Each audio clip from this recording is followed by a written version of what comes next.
नमस्कार, one India Hindi में आपका स्वागत है और मैं हूं आपके साथ विवेक। महाराष्ट्र के गृह मंत्री अनिल देशमुख पर पूर्व पुलिस कमिश्नर परमबीर सिंह के द्वारा लगाए गए आरोपों का मामला अब लगातार बढ़ता जा रहा है। मंगलवार को पूर्व मुख्यमंत्री देवेंद्र फडणवीस ने एक प्रेस कॉन्फ्रेंस की, जिसमें इस मसले पर उद्धव सरकार को घेरा। इसके साथ ही देवेंद्र फडणवीस ने एक चिट्ठी का जिक्र किया, जिसमें राज्य में चल रही ट्रांसफर पोस्टिंग के रैकेट का आरोप लगाया गया। देवेंद्र फडणवीस ने जिस चिट्ठी का जिक्र किया है वो राज्य के इंटेलिजेंस विभाग की अफसर रश्मि शुक्ला के द्वारा लिखी गई थी। इसी चिट्ठी में रश्मि शुक्ला ने पुलिस के कुछ बड़े अफसरों और अन्य अधिकारियों का ट्रांसफर पोस्टिंग के रैकेट में शामिल होने का दावा किया। सबूत के तौर पर कुछ फोन रिकॉर्डिंग्स होने की बात भी कही। महाराष्ट्र के इंटेलिजेंस विभाग में कमिश्नर रश्मि शुक्ला के द्वारा ये चिट्ठी 25/8/2020 को लिखी गई थी। इस चिट्ठी में लिखा गया कि महाराष्ट्र के पुलिस विभाग में अफसरों की पोस्टिंग और ट्रांसफर को लेकर एक पर्दाफाश हुआ है, जिसमें राजनीतिक कनेक्शन वाले कुछ लोगों के नाम सामने आए हैं। सुनिए देवेंद्र फडणवीस का ये पूरा बयान।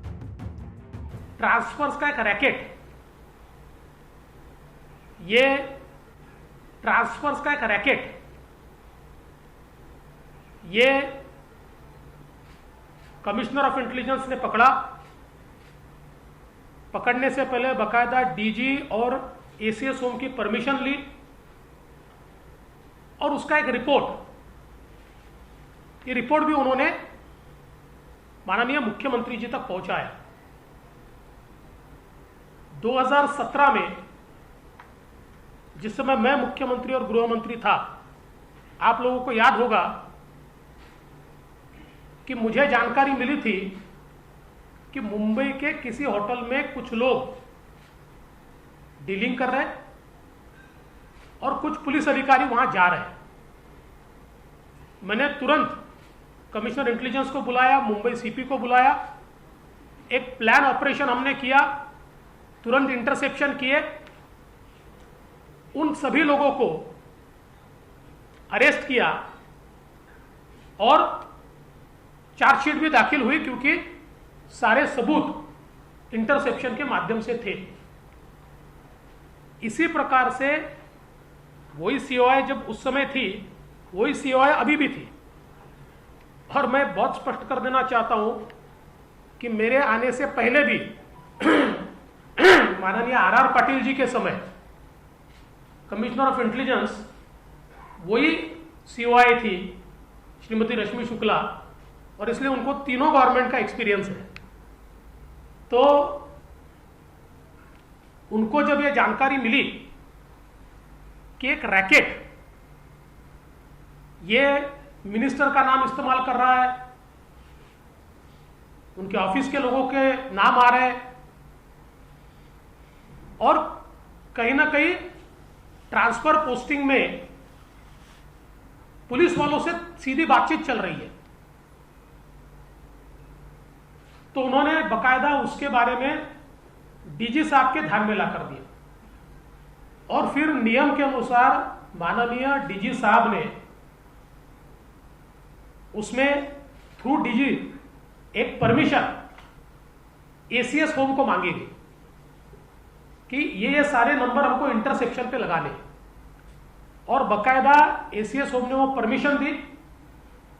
उस परमिशन के तहत जब कॉल रिकॉर्डिंग शुरू हुआ तो बड़ी एक्सप्लोजिव चीजें बाहर आने लगी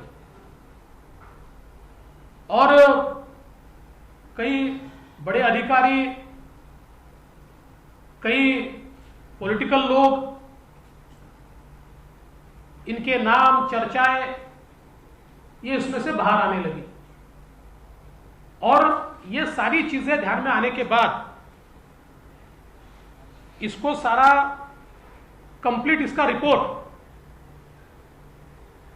उस समय सीओआई ने तैयार किया और 25/8/2020 को यह रिपोर्ट सीओआई ने, कमिश्नर ऑफ इंटेलिजेंस ने डीजी साहब को दिया और डीजी साहब ने 26 तारीख को, ये अनसाइंड है लेकिन जो मंत्रालय में वो साइंड है, आप उसकी चिंता मत कीजिए, नहीं तो फिर वापस। और ये तो साइंड ही लेटर है। 26 तारीख को उन्होंने, डीजी साहब ने उस समय के एसीएस श्री सीताराम कुंटे जी को ये फॉरवर्ड किया और उसमें बहुत स्पष्ट रूप से उन्होंने ये कहा कि ये जो सारा रिपोर्ट है, hence it is recommended that this be brought to the notice of Honorable Chief Minister at the earliest, and an immediate and comprehensive inquiry be ordered by the state CID to identify concerned individuals and take necessary legal action. It is also advised that the secrecy of the report be ensured in order to prevent unnecessary scrutiny which may bring disrepute to the government. रश्मि शुक्ला की चिट्ठी में लिखा गया है कि ऐसा ही एक मामला 2017 में भी सामने आया था। तब मुंबई पुलिस ने इस मामले में एक्शन लिया था और 7 आरोपियों को गिरफ्तार किया था।